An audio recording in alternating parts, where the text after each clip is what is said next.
നല്ലൊരു കാലാവസ്ഥയാണ്. അതുകൊണ്ട് ബാക്കിയൊന്നുമില്ല.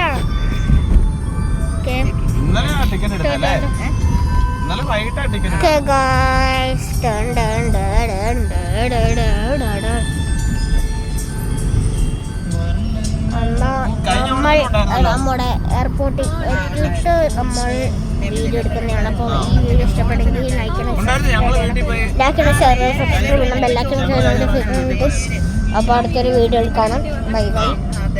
അടുത്ത വീഡിയോ അതുപോലെ ചെയ്യുന്നതാണ്.